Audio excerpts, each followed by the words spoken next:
नमस्कार, कंज्यूमर अड्डा में आपका स्वागत है। आपके साथ मैं हूं विपिन भट्ट, लेकर हाजिर है एक बार फिर ताजा तरीन एपिसोड आपके इस मनपसंद कार्यक्रम का। और आज बात होगी यूट्यूब की, क्योंकि हैकर्स का जाल और यूट्यूबर्स बेहाल। जी हां, हैकर्स ने पिछले कुछ दिनों में कुछ ऐसा कर दिया है कि यूट्यूब की दुनिया में धमाका सा हो गया है। कुछ बड़े नामी गिरामी यूट्यूब चैनल्स हिंदुस्तान में हैक हो गए हैं और हर तरीके की जो सिक्योरिटी है वो हैकर्स ने तोड़ दी है।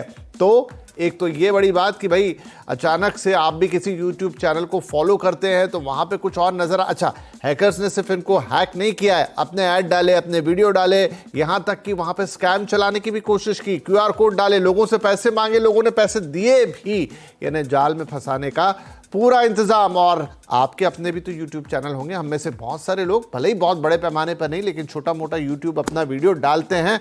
उसकी सुरक्षा कैसे? और फिर YouTube ही क्यों, हम तो सब कुछ डिजिटल करते हैं, दुनिया भर के अकाउंट्स हैं हमारे, उनका क्या होगा?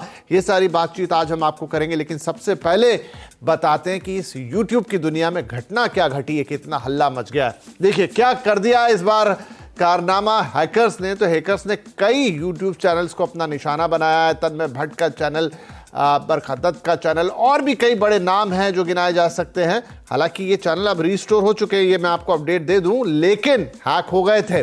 2 फैक्टर ऑथेंटिकेशन को बाईपास किया। हम मानते हैं कि ये बड़ा सेफ है, सब कहते हैं कि 2 फैक्टर ऑथेंटिकेशन कीजिए, लेकिन हैकर्स उनको भी बाईपास कर गए। इसके अलावा हैकर्स ने टेस्ला स्कैम के विज्ञापन दिए। टेस्ला स्कैम क्या आगे आपको बढ़ाएंगे, लेकिन हाँ, इलॉन मस्क, टेस्ला, ये बड़े हैकर्स के पसंदीदा है। उनके फोटो, उनकी गाड़ियों के फोटो, उनके नाम पर पैसे मांगना, तमाम चीजें। हैकर्स फॉलोअर्स को अपने विज्ञापन भी दिखाते हैं। जो चैनल हैक किए गए उनके पहले तो सारे वीडियो डिलीट किए गए और बाद में अपनी चीजें डाल दी गई, और यूट्यूबर्स से फिरौती की मांग भी करते हैं। तो जिनके चैनल हैक किए उनसे फिरौती मांग रहे हैं, उस चैनल पे जो दिखा रहे हैं वो स्कैम्स चला रहे हैं। और ये क्रिप्टो करेंसी, जी हाँ, इसीलिए क्रिप्टो करेंसी का दुनिया भर में थोड़ा विरोध भी है, क्योंकि ये इस तरह के काम में बहुत प्रयोग में लाई जाती। तो ये यूट्यूब के साथ हो रहा है, यूट्यूबर्स के साथ हो रहा है, लेकिन आपके साथ ना हो, इसका आज प्रबंध करने की कोशिश करते हैं। तो चलिए कार्यक्रम की शुरुआत करें। हमारे साथ कार्यक्रम में जुड़ रहे हैं साइबर लॉ एक्सपर्ट पवन दुग्गल साहब, साइबर एक्सपर्ट रितेश भाटिया जी, और डिजिटल कंटेंट के फाउंडर और CEO निखिल गुंडा साहब। आप तीनों का बहुत बहुत स्वागत है। तो रितेश भाई, सबसे पहले आपसे, हम या तमाम एक्सपर्ट जो आते हैं वो कहते हैं कि 2 फैक्टर ऑथेंटिकेशन जरूर कीजिए, और देखिए यहां तो 2 फैक्टर ऑथेंटिकेशन ब्रीच हो गया। जी विपिन जी, अभी हम लेकिन कैसे यकीन कर सकते हैं कि वो 2 फैक्टर ऑथेंटिकेशन ब्रीच ही हुआ था? हो सकता है किसी और तरीके से दिया भी हो, क्योंकि ये लोग जो खुद भी तो पर्सनली नहीं हैंडल करते ना, इनकी जो एजेंसीज हैं, इनके जो लोग हैं वो हैंडल करते हैं। तो हम उसे कह भी नहीं सकते। खैर, टेक्निकली इट इज पॉसिबल कि उसको ब्रीच किया जा सकता है, लेकिन उसके लिए भी काफी सारी एक सोशल इंजीनियरिंग करनी पड़ती है, उनके सेशंस को हाईजैक करना पड़ता है और बहुत बहुत ज्यादा टेक्निकली करना पड़ता है, तब जाके ये होता है। जहां तक मुझे ऐसा लगता है कि कहीं ना कहीं ये एक फिशिंग के अटेम्प्ट थे, वहीं पे इनको यूजर नेम पासवर्ड भी मिला है, और उसके बाद जाके ये 2 फैक्टर ऑथेंटिकेशन को अभी या तो उनसे लिया गया है या तो ब्रीच किया गया है। वो तो खैर एक इन्वेस्टिगेशन के बाद ही पता चलेगा, या तो अगर जो यूट्यूब ने किया है उनको पता चल सकता है। लेकिन जहां जितना मैं देख रहा हूं, ऐसा हो नहीं सकता है कि आपकी दोनों चीजें एक साथ कॉम्प्रोमाइज हो जाए किसी एक टेक्निकल चीज के कारण। कहीं ना कहीं ये शिकार रहे हैं ये, या तो इनकी एजेंसी। मैंने इसमें और फिर रितेश जी जो सुना है, मतलब ये भी रिपोर्ट्स ही, अगेन कंफर्म तो मैं भी नहीं कह सकता, कि आपका एक तो अकाउंट हैक किया गया, साथ में ईमेल अकाउंट भी हैक किया गया। तो 2 फैक्टर ऑथेंटिफिकेशन, कई बार बहुत सारे लोग उसमें अपना ईमेल भी डालते हैं कि वहां पर मुझे वो सेकंड कोड चाहिए। तो क्या ये वहां से संभव हुआ होगा? अगर हुआ है तो हो सकता है, इसके लिए मैं कह रहा हूं। लेकिन 100% एक चीज है कि एक सोशल इंजीनियरिंग के 100% ये एक शिकार हुए हैं। कहीं ना कहीं केयरलेसनेस इनके साइड से या इनकी एजेंसी के साइड से है। देखिए, जहां तक मेरे मतलब पूरे करियर में मैंने कभी ये नहीं देखा है कि विक्टिम जो है ना आके हमको पूरी कहानी बताता है। तो कुछ चीजें बताएगा और कुछ चीजें जहां उसको लगता है उसने बेवकूफी की है या जो भी है वो हमसे हमेशा छुपाएगा। विपिन जी, राइट, ये एक इंपॉर्टेंट पॉइंट है। तो चलिए इस पर आगे हम बात करेंगे। और बात सही कह रहे, कई बार ऐसी चीजें देखने पड़ने में आती कि लगता है कि हुआ कैसे होगा, क्योंकि कई बार जो लोग इसका शिकार होते हैं, चाहे शर्मिंदगी में या पूरी बात उनको खुद को समझ में नहीं आती तो पूरी बातें बताते नहीं है, या कोई गलती ऐसी हो जाए कि भाई कैसे बताएं। एनीवे पवन साहब, हर बार जब आप शो पे आते हैं कुछ ना कुछ इस तरह की नई घटना घटती है, तो बजाय इस तरह की चीजें घटे कम हो, वो दिन पर दिन हमें नए तरीके, नए फंडे, नए तरीके के शिकार। अब देखिए इसमें भी एक तरफ तो जिसका अकाउंट हैक किया उसके साथ ब्लैकमेलिंग, उसके साथ फिरौती मांगने की बात, और दूसरी तरफ उस हैक्ड अकाउंट पर लोगों से पैसे मांगना, क्यूआर कोड लगाना, अपने ऐड दिखाना। तो मतलब ये चीज दिन पे दिन और ब्रॉड हो रही है और होगी भी। उसका कारण विपिन जी ये है कि भारतवर्ष ऑलरेडी साइबर क्राइम के गोल्डन युग में प्रवेश कर चुका है और ये स्वर्णिम युग अभी कई दशकों तक होने वाला है। तो नए नए तरीके इजाद किए जाएंगे जिसके माध्यम से आपका डेटा चुराया जाएगा, आपकी मलाई खाई जाने का प्रयास किया जाएगा और आपको साइबर क्राइम का शिकार बनाने का भरसक प्रयत्न किया जाएगा।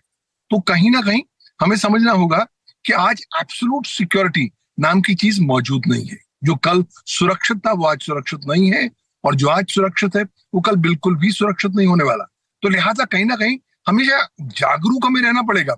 हम ये नहीं कह सकते कि साहब हमने साइबर सिक्योरिटी पर सारा काम कर लिया है, हम आजीवन साइबर सुरक्षित हो चुके हैं। ये आजीवन साइबर सुरक्षा एक मृग तृष्णा है जो कभी मौजूद नहीं है, लेकिन लगातार हमें उसको फॉलो करते रहना पड़ेगा और उसके लिए कहीं ना कहीं दायित्व हम पर स्वयं आ जाएगा।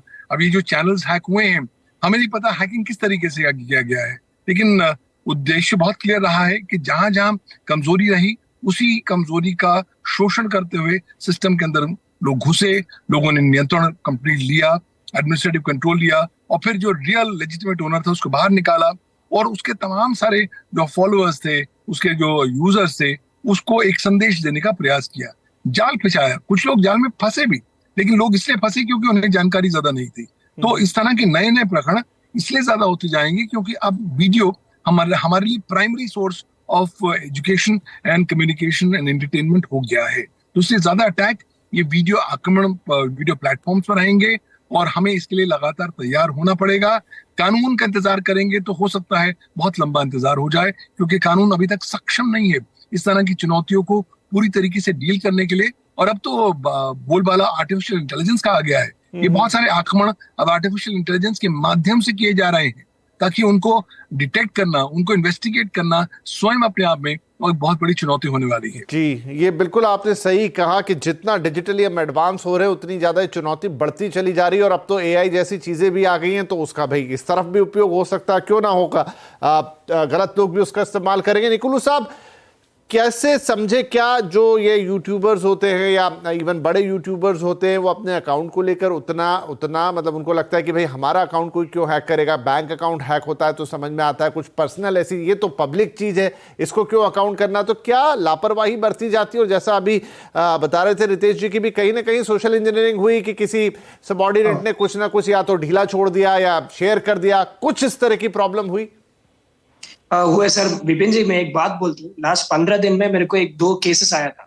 एक तो एक सीबीआई ऑफिसर का आया था, एक तो एक बड़ा यूट्यूब चैनल का आया था, who is an IAS officer, x IAS officer. दोनों का सेम डिट्टो तरीका में हैक हुआ था। रात 2 बजे हैक हो गया था अकाउंट। 2 बजे क्या करे तो मेरे को 4 बजे कॉल आया था, हैक हो गया, चैनल को हैक हो गया। उसके पहले जीमेल पासवर्ड चेंज हो गया, 2 फैक्टर ऑथेंटिकेशन चेंज हो गया, उसका बैकअप कोड चेंज कर दिया, उसका पेनड्राइव ऑथेंटिकेशन लाइक ई सिग्नेचर का ऑथेंटिकेशन डाला, highest level of security backup code authentication डाला था, पूरा चेंज करके उसका खुद का वीडियो डाल दिया। 4:30 तक वो चैनल पे एक वीडियो पे 1 लाख 2 लाख व्यूज आ गया था। वो अकाउंट पूरा रिकवर करके प्रोसेस देखने के लिए ऑलमोस्ट 13 डेज लगा था। वो प्रॉब्लम वो तरीका से कैसे किया बोल के रिसर्च करके पूरा देखे तो जो हमारा यूट्यूब चैनल का वो एजेंसी मेंटेन कर रहे थे उसका आईपी एड्रेस से ट्रैक हो गया था। उसके आईपी एड्रेस से फिशिंग किया। उनने फोटोशॉप का वर्जन, नल्ड वर्जन यूज कर रहे थे, सॉफ्टवेयर नल्ड वर्जन यूज कर रहे थे। वो फोटोशॉप का नल्ड वर्जन से आईपी को ट्रैक करके उसमें से उसका पासवर्ड सेव करके डेली एक्टिविटी को चेंज करके रात में 2 बजे को हैकिंग किया था। सेम तरीका में जो सेकंड चैनल में बोल रहे थे 4.5 लाख का सब्सक्राइबर का चैनल, उसका भी सेम तरीके से वो गाइडलाइंस में जाके तो सेम फिशिंग का अटैक ही हुआ था। सेम अटैक इसमें करने के बाद इमीडिएटली क्या चेंज किया, मैं रिकवर करने के बाद भी देखा था उसमें पब्लिशर अकाउंट हमारे को यूट्यूब से जिधर से पैसे आता वो यूआरएल चेंज किया, वो पब्लिशर आईडी भी चेंज कर दिया।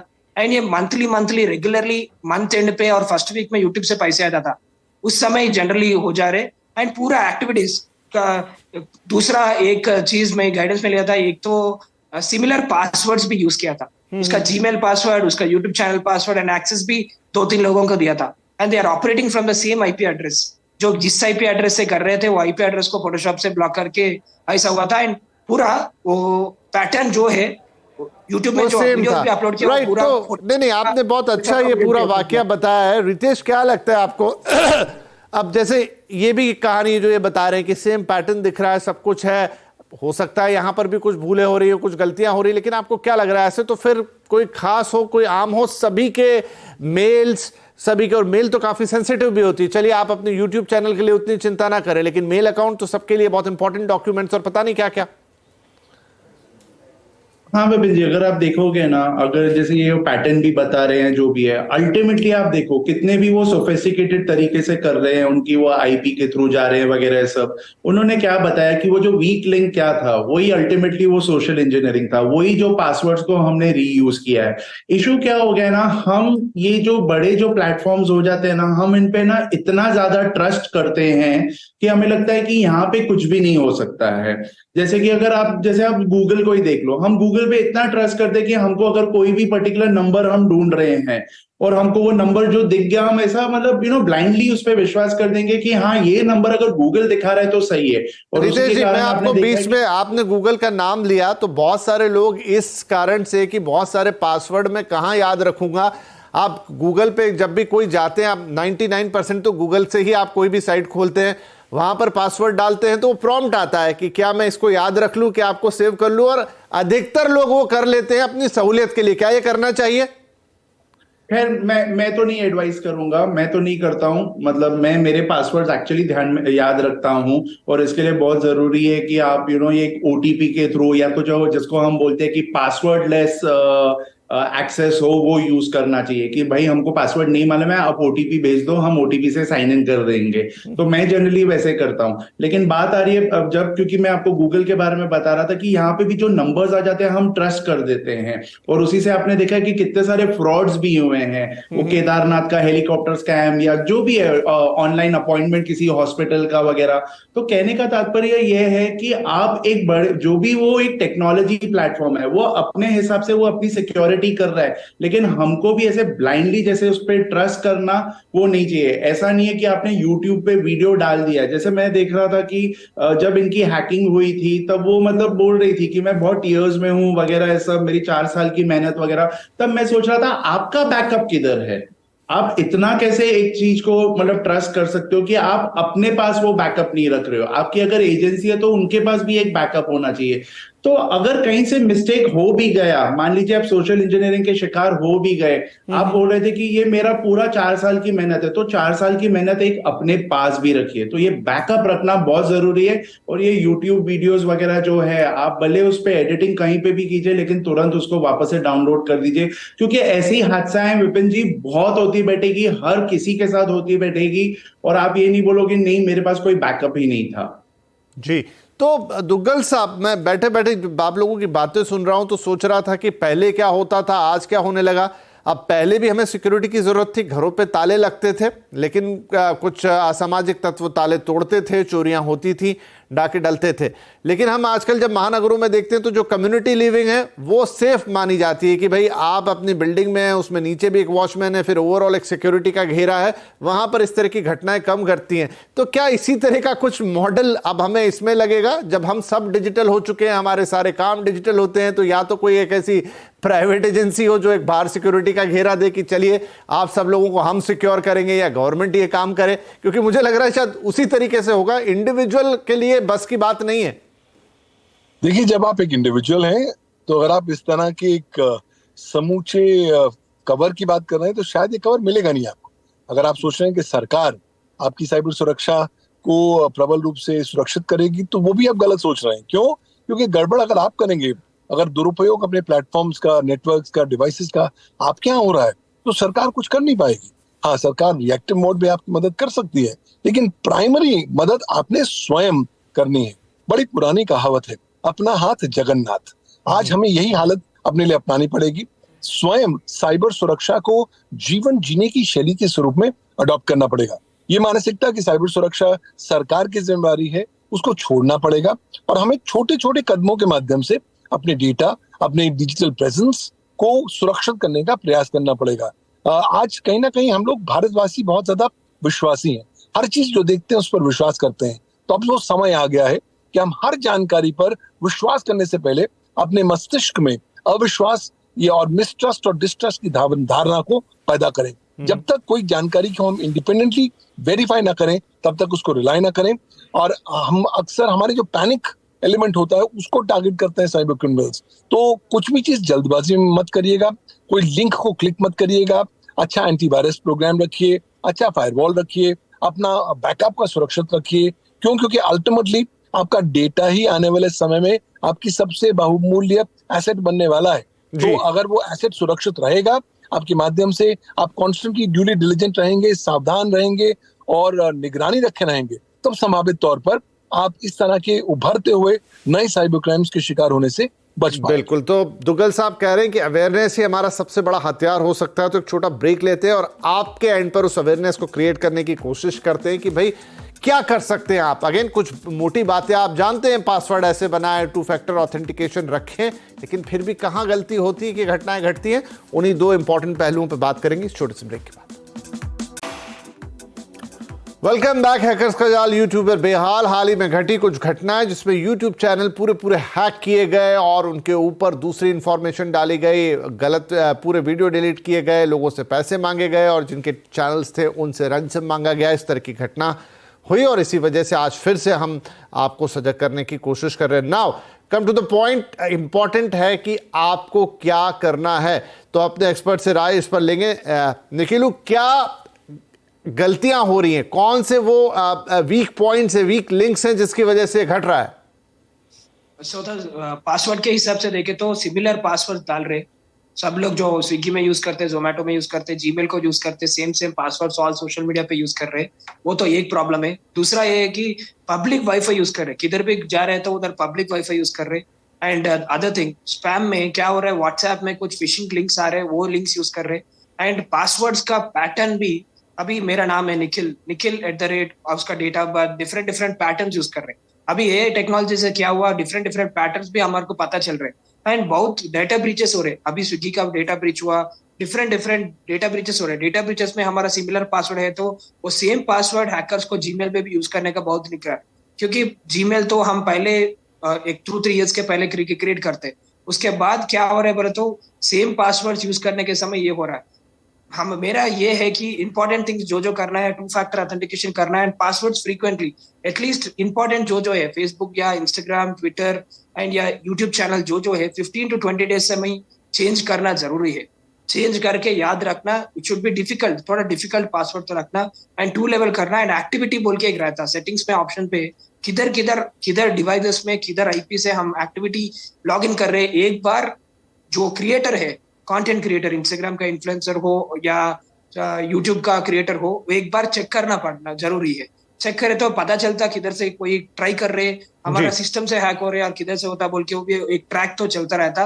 किधर भी अनयूज्ड डिवाइसेस रहते तो ऑटोमेटिकली वो डिलीट करना जरूरी है। ये 3-4 स्टेप्स। एंड फिशिंग के ऊपर थोड़ा अवेयरनेस रहता तो भी अच्छा रहता, क्योंकि lot of times knowingly unknowingly क्या होता बोले तो देखेज हमारे को पता भी चलता, बट अननोइंगली और नोइंगली भी क्लिक ऑन दैट। नहीं, बड़ा ट्रिकी है पूरा मामला, क्योंकि आजकल इतने पासवर्ड्स भी हो गए, इतने मेल आते हैं, एक गलती और सब कुछ आपके हाथ से गया।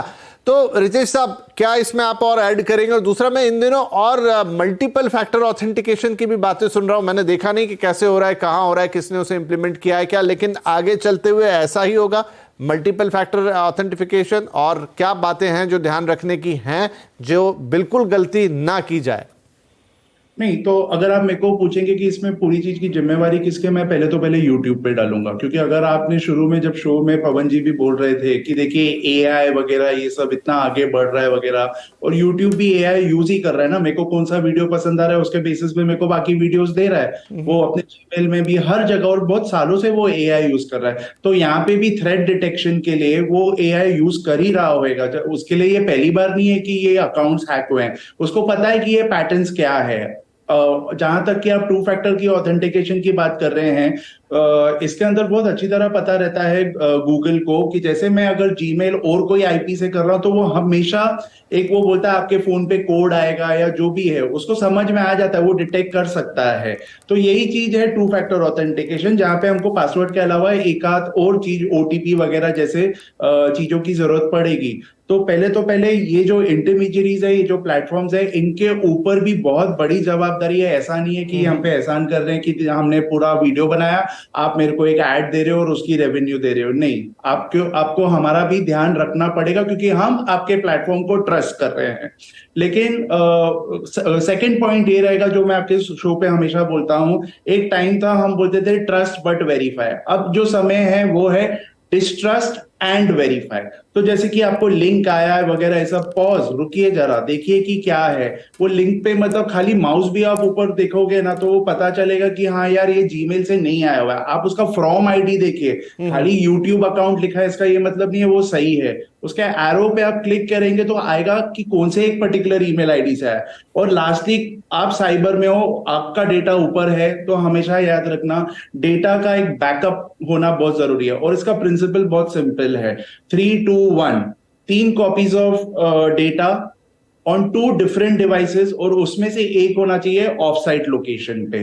तो अगर आपका पूरा धंधा इस पर्टिकुलर चीज पे चलता है, जैसे कि ये चैनल्स वालों का है, इनके ऊपर ही चल रहा था, तो इनके पास भी इतना सारा मतलब 3 कॉपीज ऑफ बैकअप होना चाहिए था बिसाइड्स द यूट्यूब थिंग। नहीं, बड़ी इंपॉर्टेंट चीजें जो आपने बताई और इनका ध्यान रखना बेहद जरूरी है। अब ऑलमोस्ट मेरा समय खत्म। At last word of caution from you Duggal साहब की अगर कोई घटना घटी जाती है, 2 कानून अभी नहीं है उतने अच्छे, लेकिन रिपोर्ट जरूर करना चाहिए। बहुत सारे लोग रिपोर्ट ही नहीं करते। आज समय आ गया है कि जब आप साइबर क्राइम के शिकार बने तो आप चुप भी ना साधें। सरकार ने आपको एक पोर्टल दे रखा है cybercrime.gov.in, जो राष्ट्रीय साइबर क्राइम रिपोर्टिंग पोर्टल है। घर बैठे आप उसकी रिपोर्टिंग कर सकते हैं। अगर आपके साथ कोई भी साइबर क्राइम होता है तो आप 1930 राष्ट्रीय साइबर क्राइम हेल्पलाइन नंबर पे कॉल कर सकते हैं। और अगर आपके यहाँ फाइनेंशियल फ्रॉड हुआ है तो तुरंत इस नंबर पे कॉल करें 1930, ताकि ये कॉल जो है पुलिस अधिकारी मैन करते हैं। उन्होंने बैंक के साथ सारा टाई अप कर रखा है। अगर वो कॉल करते हैं और उन्हें पता लगता है कि आपके बैंकिंग चैनल में या बैंकिंग प्रोसेस में अभी भी पैसा पड़ा हुआ है, तो आपका पैसा फ्रीज कर देते हैं ताकि वो सिस्टम में रहे और आपको नुकसान कम से कम ना हो। और सबसे महत्वपूर्ण बात, आप समझ लीजिए कि अब नींद से जगने का समय आ गया है। हम हमेशा के टारगेट थे, अब ज्यादा बड़े टारगेट बन गए हैं। तो लिहाजा जितना हम अपना कदम उठा सकते हैं अपने डेटा करने के लिए, अपनी निजता का संरक्षण करने के लिए, उतना हमारे लिए अच्छा होगा। अपने आप को इस तरीके से सुरक्षित रखिए ताकि आपको कम से कम नुकसान हो। कहीं ना कहीं साइबर रेजिलियंस को अपनी जिंदगी का हिस्सा बनाइए। मान के चलिए कि आप पर आक्रमण होगा। सवाल ये नहीं है कि जब आक्रमण हो तब आप पैनिक बने। सवाल यह है कि जब आक्रमण हो तो आप कितनी जल्दी पुनः से वापस नॉर्मलसी की लेवल पर आ सके, वो बहुत जरूरी है। उसको जिंदगी का हिस्सा बनाइए और फिर बिना डरे हुए इस इकोसिस्टम को अपनाइए और केयरफुली, सावधानी से आगे जो भी कदम करना है जरूर करिए। बिल्कुल, तो यही वो बातें हैं। थोड़ा सजग रहने की जरूरत है, थोड़ा इस सिस्टम को समझने की जरूरत है, थोड़ा सा आपको जानना होगा कि किस तरीके से अब आपकी चीजें ऑनलाइन चोरी होती हैं। अगर वो थोड़ी सजगता आप ले आएंगे, बाकी सब पता है आपको, 2 फैक्टर ऑथेंटिकेशन है, पासवर्ड्स बदल के रख ले, थोड़ी मेहनत भी करिए वहां पे। और हमारे जो एक्सपर्ट्स ने जो सारी बातें बताई हैं उसको जरूर ध्यान में रखिए। 90% तो आप अपनी सुरक्षा करने में खुद ही कामयाब हो जाएंगे। एट लास्ट अगर कुछ गड़बड़ होती तो रिपोर्ट जरूर करें। बहुत शुक्रिया आप सभी मेहमानों का, एंड आई होप सारे दर्शकों का भी जिन्होंने हमारे साथ इस कार्यक्रम में हिस्सा लिया। सजग रहिए, सावधान रहिए और ऑनलाइन फ्रॉड से बचिए। नमस्कार।